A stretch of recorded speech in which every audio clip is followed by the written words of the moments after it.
बच्चों नमस्कार। पिछली क्लास के अंदर हमने ट्रिग्नोमेट्रिक इक्वेशंस के 6 फार्मूले पढ़े थे और उनको हमने ये भी समझा था कि ये बने कैसे हैं फार्मूले, उनकी डेरिवेशंस भी हमने पढ़ी थी। तो 6 फार्मूले कौन कौन से थे मैंने बोर्ड पे लिख दिए यहाँ पे। नंबर 1 पर sine theta is equal to 0, तो थीटा की वैल्यू कितनी होगी n पाई, जहां n belongs to i। i का मतलब होता है पूर्णांक, ये मैं लिख भी देता हूं यहाँ पे। i का मतलब है पूर्णांक, ठीक। इसके बाद में cos theta is equal to अगर 0 होगा तो थीटा की वैल्यू कितनी होगी 2n plus 1 into pi by 2, वो वहां पे भी n belongs to i। tan theta is equal to 0, theta is equal to n pi होगा, n belongs to i। sin theta is equal to sin alpha, theta is equal to n pi plus minus 1 की power n alpha, ठीक है। और ये मैं पूरा details में बताया था इसको कि ये क्यों बनता है, ऐसा कैसे हो रहा था। cos theta is equal to cos alpha, तो थीटा की वैल्यू कितनी थी 2n pi plus minus alpha, and tan theta is equal to tan alpha, तो theta is equal to n pi plus alpha. ये हमारे पास फार्मूले थे। अब 3.4 आप निकाल लीजिएगा। 3.4 की जो फर्स्ट क्वेश्चन जो है उसमें पूछा था कि निम्नलिखित समीकरणों का मुख्य तथा व्यापक हल ज्ञात कीजिएगा, ठीक है। व्यापक मुख्य हल होता है प्रिंसिपल वैल्यू होती है, ठीक है, प्रिंसिपल सॉल्यूशन होता है, और व्यापक हल का मतलब जनरल सॉल्यूशन होता है। ये सारे के सारे जो मैंने लिखे हैं ये जनरल सॉल्यूशन है, व्यापक हल है।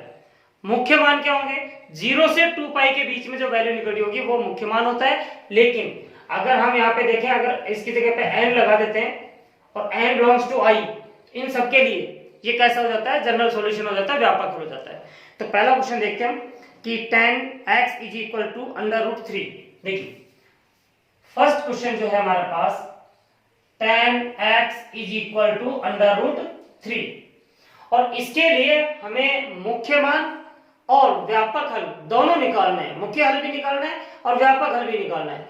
किस प्रकार से निकालेंगे, सबसे पहले तो देखिए tan x is equal to 0 नहीं है, 0 नहीं है। यहाँ पे अगर 0 होता तो डायरेक्ट ये फार्मूला लग जाता हमारा, लेकिन 0 नहीं है, इसलिए इसको पहले तो आप कन्वर्ट कीजिए रूट 3।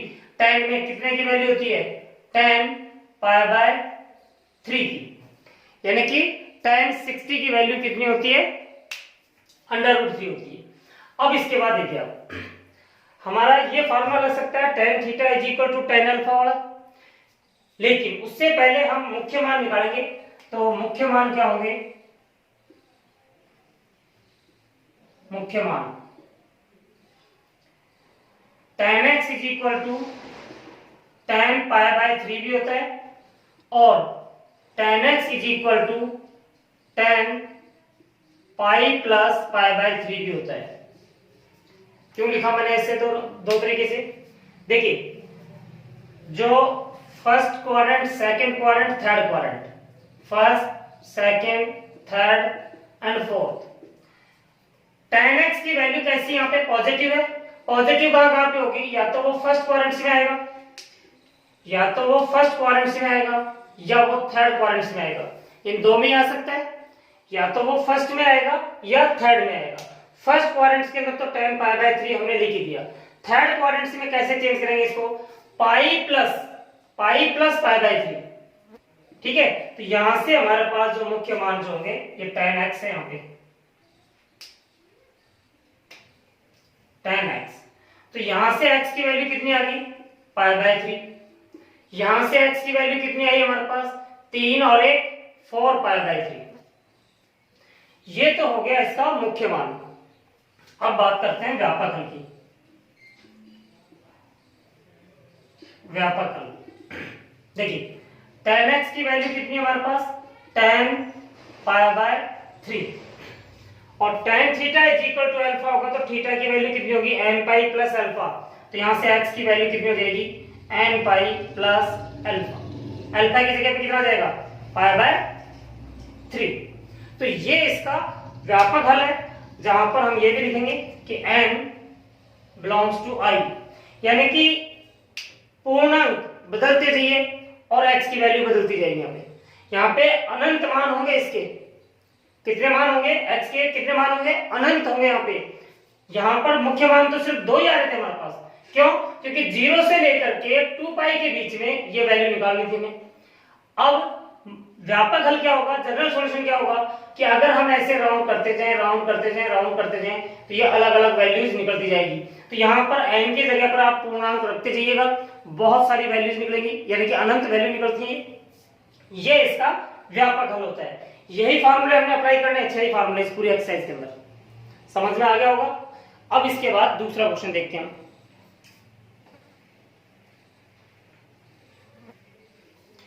दूसरा क्वेश्चन क्या कहता है कि sec x is equal to 2, sec x is equal to 2। अब देखिए यहाँ पे sec का कोई फार्मूला था क्या हमारे पास? यहाँ पे कहीं पर भी कोई फार्मूला नहीं बताया मैंने, इसलिए एक काम कर सकते हैं, sec को किस में कन्वर्ट कर सकते हैं? cos के अंदर। तो cos x is equal to कितना होगा? ये 1/2। cos x की वैल्यू 1/2 कितने डिग्री पर होती है? ये होती है cos π/3 पर, 60 पर ही होती है। 60 डिग्री पर कितना होता है? 1/2, तो ये कितना हो जाएगा? π/3। अब देखिए यहाँ पे पहले हम मुख्य मान निकालेंगे। मुख्य मान क्या होंगे? cos x is equal to cos π/3। ये भी पॉजिटिव है। पॉजिटिव कौन कौन से क्वाड्रेंट्स में हो गए? फर्स्ट में और फोर्थ में। अब ये सेकंड और थर्ड में नहीं जाएगा, फर्स्ट में और फोर्थ में।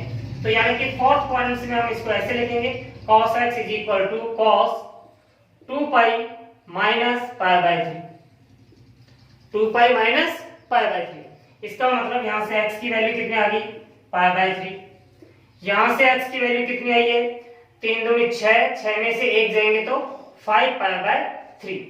ये तो आ गया इसका मुख्य मान। अब इसका व्यापक हल। व्यापक हल क्या होगा? देखिए cos x की वैल्यू कितनी है यहाँ पे? cos π/3।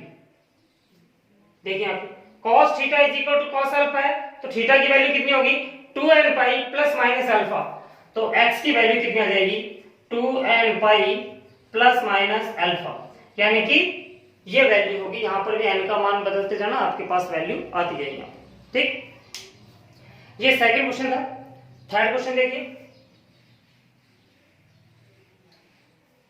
थर्ड क्वेश्चन है कि cot x is equal to -√3। cot x is equal to -√3। ठीक है, तो cot x की वैल्यू माइनस है। अब यहां पर भी हमारे पास cot का कोई फार्मूला नहीं है, तो एक काम करते हैं, इसको भी हम tan में कन्वर्ट कर लेते हैं, क्योंकि ये tan में कन्वर्ट हो जाएगा। तो tan x is equal to -1/√3। tan x की वैल्यू आ गई हमारे पास -tan 1/√3 होती है 30 डिग्री पर, यानी कि π/6 पर। अब देखिए π/6 के ऊपर होगी। अब ये नेगेटिव आ रहा है, तो tan थीटा नेगेटिव कहां कहां पर होता है? देखिए यहाँ पे tan थीटा की वैल्यू माइनस में कहां कहां पे होती है हमारे पास? या तो सेकंड क्वाड्रेंट में होगी या फोर्थ क्वाड्रेंट में होगी। फर्स्ट में और थर्ड के अंदर tan कैसा होता है? पॉजिटिव होता है। तो हम इसको कन्वर्ट करेंगे सेकंड क्वाड्रेंट में, पाई माइनस π/6, और tan x is equal to tan, fourth में कैसा होगा? 2 पाई माइनस π/6। फोर्थ में जाने के लिए तो 2 पाई में से लेस करेंगे, थर्ड में जाने के लिए पाई में से लेस करेंगे इसको, क्योंकि tan 180 माइनस थीटा क्या होता है? माइनस tan थीटा, और tan 360 माइनस थीटा क्या होता है? Minus tan theta. ठीक है बच्चों, यहां से x की वैल्यू कितनी आएगी हमारे पास? 6 में से 1 जाएगा तो 5 π/6। यहां से x की वैल्यू कितनी आएगी हमारे पास? 6 दूनी 12, 12 में से 1 जाएगा तो 11 π/6। तो ये तो आ गया हमारे पास मुख्य मान। ये थे मुख्य मान। अब इसके बाद में व्यापक हल देखिए इसका। व्यापक हल क्या होगा? कितना दिया हुआ था? tan x is equal to tan 5 π/6, क्योंकि ये माइनस है ना, माइनस को हटाना है, और इन दोनों में से जो छोटा होगा ना वो यहां पे लेना हमने, बड़ा वाला एंगल नहीं लेना, छोटा वाला लेना है। तो यहाँ से x की वैल्यू कितनी आ जाएगी, क्या था हमारे पास, tan थीटा बराबर tan अल्फा, तो n पाई प्लस अल्फा, तो ये हो जाएगा n pi plus 5 pi by 6 और ये आंसर आ जाएगा। ठीक है, तो व्यापक हल निकालने के लिए तो मैंने ये 6 फार्मूले आपको बता दिया, और मुख्य मान प्रिंसिपल वैल्यू निकालने के लिए हमारे पास यहीं से, क्योंकि या तो वो फर्स्ट में आएगा, सेकंड में आएगा, थर्ड में आएगा, फोर्थ में आएगा, तो ये आपको पता चल ही जाएगा कि वो माइनस में कौन से क्वाड्रेंट्स में होगा, पॉजिटिव होगा तो कौन से क्वाड्रेंट्स में होगा। ठीक, उसके हिसाब से हम यहाँ पे कैलकुलेट करके 2 मान निकलेंगे हमारे पास, मुख्य मान 2 निकलते हैं, और जो व्यापक हल होता है वो अनंत निकलते हैं हमारे पास। ठीक, इसके बाद फोर्थ क्वेश्चन देखिए।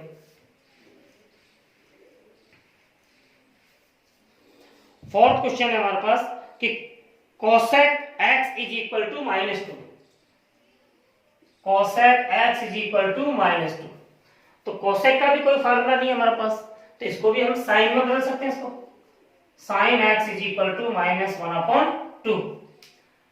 अब देखिए sine x is equal to -1/2 sine 30 degree पर π/6, तो ये हो जाएगा sine x is equal to, अब माइनस कौन से क्वाड्रेंट्स में होगा, या तो वो थर्ड में होगा या फिर वो फोर्थ में होगा, तो थर्ड के अंदर दिखाने के लिए तो हम दिखाएंगे यहाँ पे साइन पाई प्लस π/6, ठीक है, और फोर्थ क्वाड्रेंट में दिखाने के लिए करेंगे हम यहाँ पे साइन 2π माइनस π/6, क्योंकि 2π में से π/6 लेस करेंगे तो ये फोर्थ में आ जाएगा, और साइन 360 माइनस थीटा क्या होता है, साइन थीटा होता है, माइनस साइन थीटा होता है, और साइन पाई प्लस π/6 कितना होगा, माइनस साइन π/6 होगा। तो यहां से x की वैल्यू कितनी आ गई हमारे पास, 6 और 1 7 π/6, एंड यहां से x की वैल्यू आएगी 11 π/6। ये 2 आंसर आएंगे किसके, ये है मुख्य मान। अब हमें निकालना है व्यापक मान, तो व्यापक मान निकालने के लिए देखिए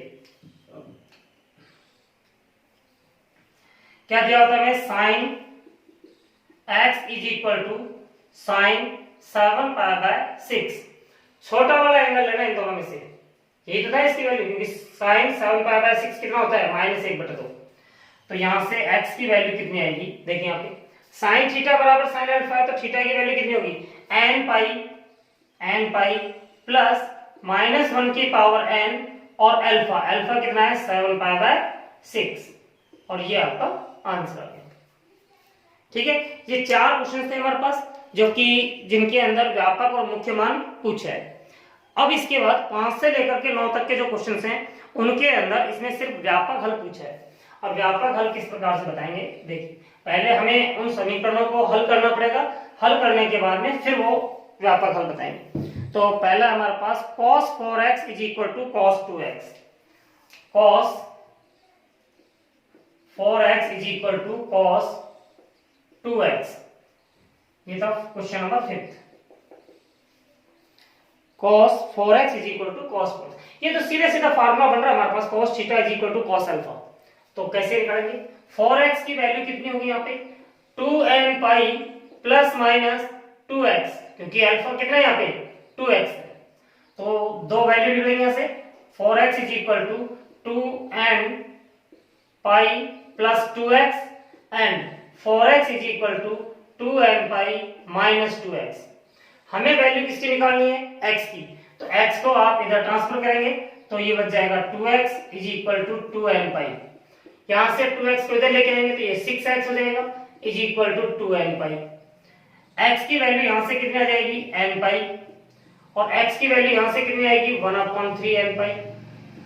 तो ये हमारे पास 2 व्यापक हल निकल के आ रहे हैं, n पाई और 1/3 n पाई। ठीक है बच्चों, इसके बाद अब 6th क्वेश्चन करेंगे, तो थोड़ा सा बड़ा क्वेश्चन है, और ये तो क्योंकि डायरेक्ट ही फार्मूला लग गया था इसमें, तो ऐसी कोई दिक्कत नहीं इसका। और ये क्वेश्चन हमारे पास 6th क्वेश्चन जो है, क्वेश्चन नंबर 6, ये था cos 3x plus cos x, cos 3x plus cos x minus cos 2x is equal to 0। इसको सॉल्व करना है।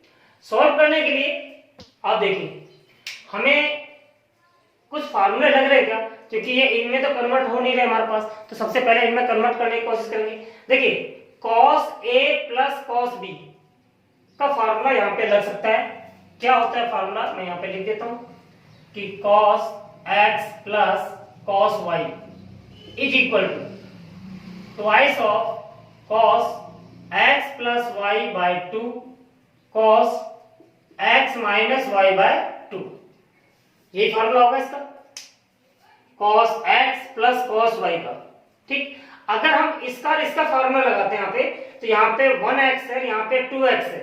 जब इन दोनों को जोड़ेंगे यहाँ पे तो 2 और 1 3x बटा में 2 आता है जो फ्रैक्शन में आ जाता है, इसलिए हम इन दोनों को लेकर के सोल्व करेंगे इसे। और यहां से जब फार्मूला लगाएंगे इसके अंदर तो ये आ जाएगा हमारे पास twice of cos 3x plus x by 2 cos 3x minus x by 2 minus cos 2x is equal to 0। यहाँ पे LHS RHS नहीं लेके चलेंगे, दोनों साथ लेके चलेंगे क्योंकि ये समीकरण है और समीकरण के साथ में 0 भी लेके चलेंगे। हम प्रूफ नहीं कर रहे यहाँ पे x का मान निकाल रहे हैं, इसलिए इसको साथ लेके चलेंगे। इज इक्वल टू कितना हो गया 2 cos 2x हो जाएगा, 3 और 1 4 बटे 2 एंड cos 3 में से 1 जाएगा तो 2x बटा में 2 x minus cos 2x is equal to 0। अब आगे देखिएगा, कुछ कॉमन निकाल सकते हैं कि हम cos 2x कॉमन आ रहा है, cos 2x को कॉमन निकालिए। cos 2x कॉमन आ जाएगा, यहां से बचेगा हमारे पास 2 cos x minus 1 is equal to 0। इसका मतलब क्या हो गया कि 2 का गुणनफल 0 के बराबर आ रहा है, तो या तो वो cos 2x बराबर 0 होगा या फिर 2 cos x माइनस 1 बराबर 0 होगा। ठीक है, अब cos 2x बराबर 0 है तो यहां से ये वाला फार्मूला लग जाएगा cos theta is equal to 0, तो थीटा की वैल्यू कितनी आएगी 2n plus 1 into pi by 2, और यहाँ पे थीटा कितना है 2x, तो यहां से तो आ गया 2x is equal to 2n plus 1 into pi by 2। x का मान निकालना था तो 2 से डिवाइड कर देंगे तो यह आ जाएगा 2n plus 1 into pi by 4। आगे देखिए, इसमें क्या करेंगे हम यहाँ पे 2 cos x की वैल्यू कितनी आ गई 1, cos x is equal to कितना होगा 1 बाई 2। cos x की वैल्यू 1/2 कितने डिग्री पर होती है cos 60 पर, पाई बाई 3। तो cos theta is equal to cos alpha, तो थीटा की वैल्यू कितनी आएगी 2n pi plus minus alpha.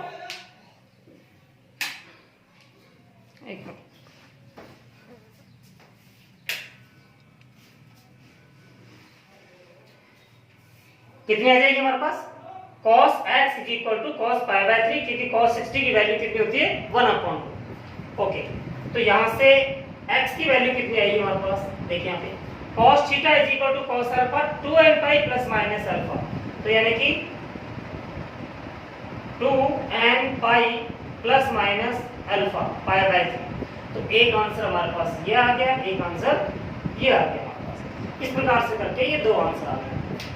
मैं इसको एक बार दोबारा से रिकॉल कर रहा हूँ, आप ध्यान से देखिए।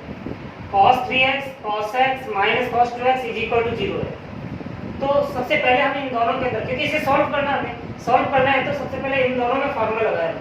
क्या cos x plus cos y is equal to क्या होगा 2 cos x plus y by 2 cos x minus y by 2।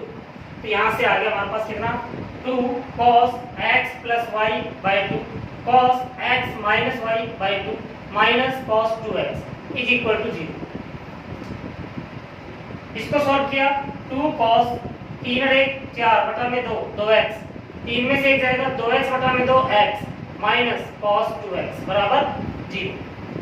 इन दोनों में से कॉमन निकाला, क्या आएगा कॉमन cos 2x कॉमन आ गया, क्या बच गया 2 cos x माइनस 1 बराबर 0। इसका मतलब cos 2x बराबर 0, 2 cos x माइनस 1 बराबर 0, क्योंकि या तो ये 0 होगा या ये 0 होगा, तभी ये 0 के बराबर हो सकता है गुणनफल, या फिर दोनों भी 0 होंगे तो भी 0 के बराबर हो जाएगा। तो मैंने दोनों को 0 के बराबर कर दिया।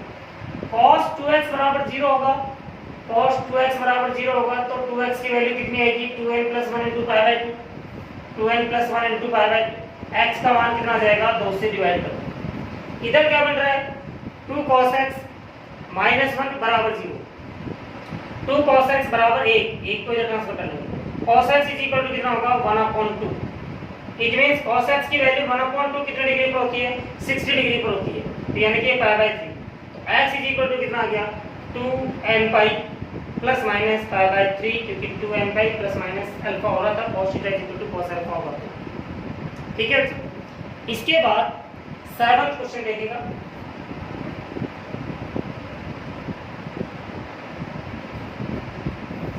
सेवंथ क्वेश्चन जो है sin 2x plus cos x is equal to 0।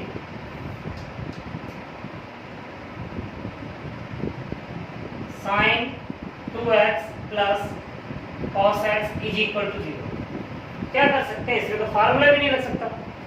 हमारे पास जो फार्मूले बताए थे वो जो अभी फार्मूले लगाए थे हमने, उस प्रकार से फार्मूला भी नहीं लग सकता, और इसमें से तो कोई मैच कर ही नहीं रहा है यहाँ पे।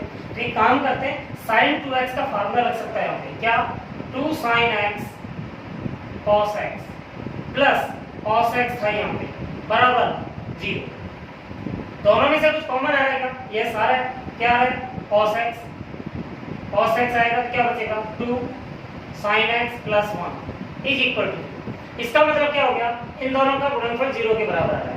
तो या तो ये 0 के बराबर है या ये 0 के बराबर है, तो इसका मतलब हो गया कि cos x बराबर 0 या 2 sin x plus 1 is equal to 0।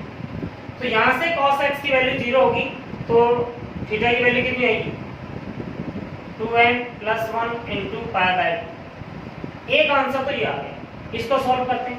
sin x की वैल्यू कितनी आ रही है -1/2 आएगी, ध्यान से देखिए 1 को इधर ले जाएंगे 2 से डिवाइड करेंगे और माइनस में 1/2 आ गई।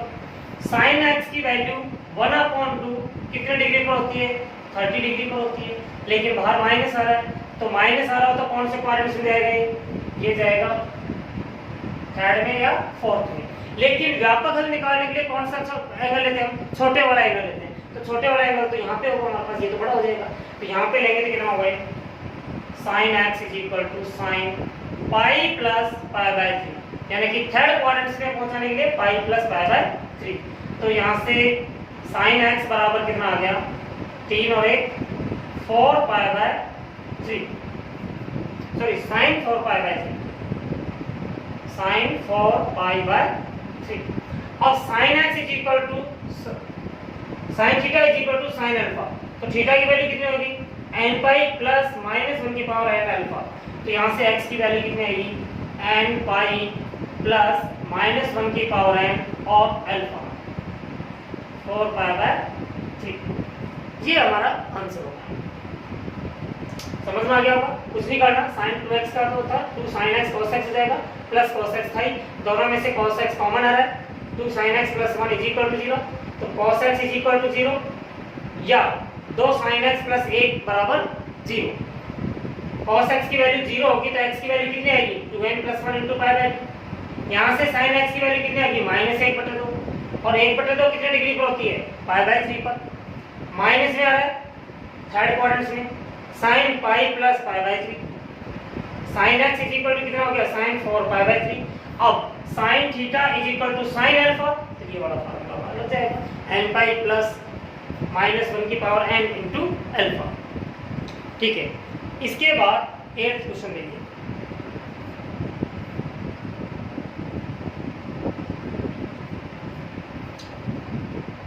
एट क्वेश्चन जो है sec square 2x is equal to 1 minus tan 2x।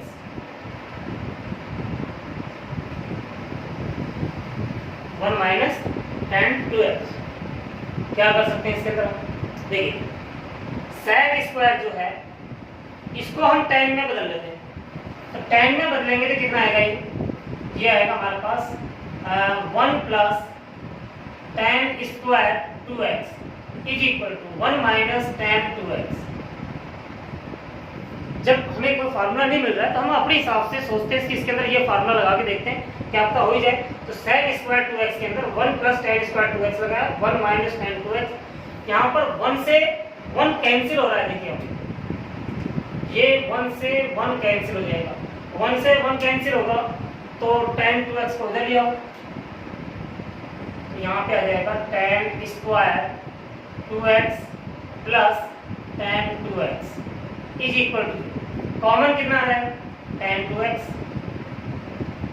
तो यहाँ पे आएगा tan 2x plus 1 is equal to, दोनों का गुणनफल 0 हो रहा है तो या तो tan 2x बराबर 0 होगा या फिर tan 2x प्लस 1 बराबर 0 होगा। tan 2x बराबर 0 होगा तो थीटा की वैल्यू कितनी आएगी n पाई, तो 2x is equal to n pi और x is equal to 1/2 n pi, या tan 2x की वैल्यू -1, tan 2x की वैल्यू tan के अंदर -1 है तो tan के अंदर 1 कितने डिग्री पर होता है, tan π/4 पर, क्योंकि 45 डिग्री पर 1 होता है। अब ये कहाँ पर नेगेटिव होगा, सेकंड क्वाड्रेंट में नेगेटिव होता है, फोर्थ क्वाड्रेंट में, तो फोर्थ क्वाड्रेंट तो बड़ा हो जाएगा, इसलिए हम सेकंड क्वाड्रेंट में लेंगे। तो यहाँ पे आ जाएगा tan 2x is equal to tan pi minus π/4, तो ये आ गया tan 2x is equal to tan 3π/4, 4 में से 1 पाई घटाना है तो 3π/4, तो tan theta is equal to tan alpha होगा, तो 2x की वैल्यू जो आएगी वो आ जाएगी हमारे पास n पाई प्लस अल्फा 3π/4, तो x की वैल्यू आएगी 1/2 n पाई प्लस 3π/8, यानी कि ये दो आंसर हमारे पास आ जाएंगे। कौन से, x इज इक्वल टू, ये नीचे साइड आपको दिखाई नहीं दे रहा होगा इसलिए मैं इसको साइड में लिख देता हूँ, यहाँ पे x की वैल्यू यहाँ पे लिख देता हूँ, x is equal to 1/2 n pi plus 3π/8, यानी कि 2 से हमने पूरे को डिवाइड किया, यहाँ से ये, ठीक। तो इस प्रकार से करके ये मान आ गया। तो हमने क्या किया यहाँ पे, sec स्क्वायर 2x था, sec स्क्वायर 2x को क्या दिया हमने 1 प्लस tan स्क्वायर 2x, ये 1 माइनस tan 2x, 1 से 1 कैंसिल हो जाएगा, tan square 2x plus tan 2x is equal to 0, tan 2x common निकाल लिया, इसके बराबर 0 या इसके बराबर 0, यहाँ से हमने वैल्यू निकाली, ठीक है। तो अगर ये चीज समझ में नहीं आए तो आप कमेंट्स कर देना, तो यहाँ पे मैं दोबारा से एक्सप्लेन कर दूंगा, वैसे इसमें कुछ ऐसा है नहीं कि आपके समझ में नहीं आया हो, ठीक। इसके बाद लास्ट क्वेश्चन है कि sin x plus sin 3x, देखिए question number 9, sin x plus sin 3x plus sin 5x plus sin 5x is equal to जी। तो वही हमारे पास प्लस वाले फार्मूले लग रहे हैं यहाँ पे, है ना, तो आप इन दोनों में लगा लीजिएगा या इन दोनों में लगा लीजिएगा। तो देखो किस प्रकार से हम यहाँ पे देखते हैं, यहाँ पर है sin x, अगर इन दोनों में फार्मूला लगाते हैं एक बार तो जुड़ करके आता होगा, 5 से 3 8 बटा में 2 होगा, एक बार माइनस होकर के 3 में से 5 जाएंगे तो माइनस का 2x बटा में 2, यानी कि x कॉमन आ सकता है आगे जा करके। तो इस प्रकार से करके आप इसको तो यहीं रखना sin x को, और इन दोनों में फार्मूला लगाना, क्या फार्मूला होगा, 2 sin a प्लस b बटा में 2 and cos a minus b बटा में 2 बराबर 0। तो ये हो गया sin x प्लस 2 sin 5 से 3 8 बटा में 2 यानी कि 4x एंड cos 5 में से 3 जाएंगे तो 2x बटा में 2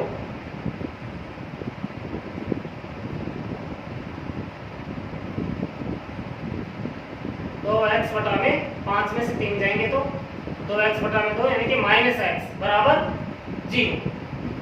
ये आ गया हमारे पास कितना, sin x plus 2 sin 4x, और cos माइनस x क्या होता है, cos x होता है, इज इक्वल टू 0। और ये अभी भी हमारे पास नहीं बन रहा है, इसके अंदर आ नहीं रहा है, इसका मतलब है कि हमें इसको और सॉल्व करना पड़ेगा। 2 sin 4x है, अगर हम इन दोनों में फार्मूला लगाते इसमें और इसमें 5 और 1 6 बटा में 3, यस, क्योंकि यहाँ पे नहीं बन रहा ना, तो हमें इन दोनों में लगाने से कॉमन नहीं आ रहा। देखिए यहाँ पे अगर इसमें इसमें लगाएंगे तो 5x नहीं बनेगा, कॉमन नहीं आएगा, लेकिन अगर हम इसको और इसका लगा दें sine x plus sign 5x, तो फिर हमारे पास कॉमन आ जाता है और सोल्व हो जाता है। ऐसे ना करके इसको आप इस प्रकार से लिखिएगा कि sine 5x plus sine x plus sine 3x, यानी कि हमने इसको दोबारा से लिख लिया है, इन दोनों को एक साथ लिख लिया है, साइन 5x और साइन x। कितना आएगा?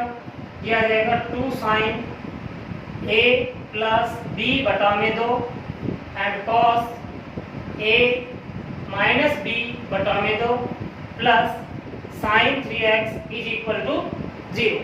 अब हो जाएगा कैसे? 2 साइन ये 3x हो गया, कॉस ये 2x हो जाएगा, plus sine 3x is equal to 0। क्योंकि हमने यहाँ से अब कॉमन आ जाएगा ना, साइन 3x, और जो हम पहले कर रहे थे उसमें कॉमन नहीं आ रहा था, तो हो तो जाता लेकिन वो बहुत लेंथी होता तो आगे जाता। इसलिए हमने इसको दोबारा से लिख करके साइन 5x और साइन x को साथ लिख करके फिर सॉल्व किया इसको। साइन 3x दोनों में से कॉमन निकाल लेंगे, बचेगा कितना? 2 cos 2x plus 1 is equal to 0। It means sine 3x is equal to 0 या 2 cos 2x is equal to plus 1 is equal to 0।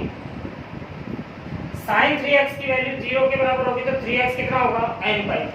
तो 3x is equal to n pi, x is equal to आ गया 1/3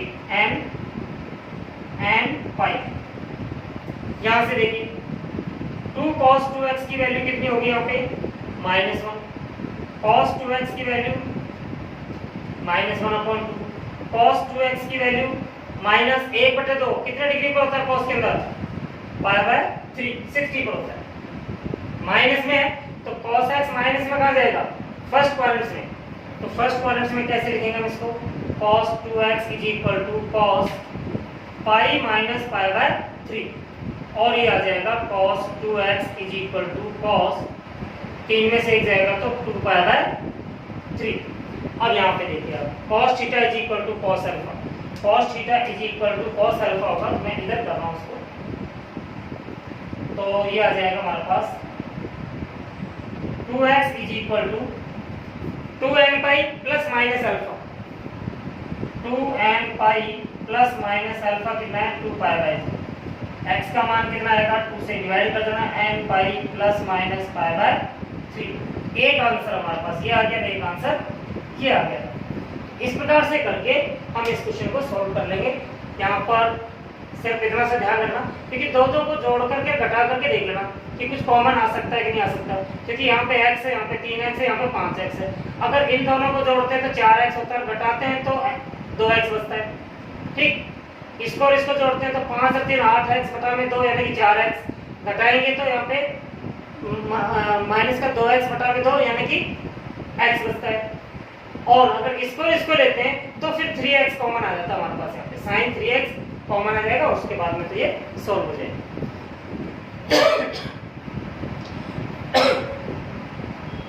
तो बच्चों इस प्रकार से करके 3.4 को आपने कंप्लीट करना है। ठीक है, इसको वीडियो को रोक करके आप नोट कर लेना और फिर उसके बाद में आप अपने आप निकालने की कोशिश करना। और अगर कोई प्रॉब्लम आती है, आपको कोई चीज़ समझ में नहीं आती है, तो आप मेरे को कमेंट्स कर देना, या आपके पास व्हाट्सअप नंबर आ गया है, इसके ऊपर आप मेरे को बता सकते हो कि सर इसमें प्रॉब्लम आ रही है, उसको मैं दोबारा से एक्सप्लेन करूँ। ठीक है बच्चों।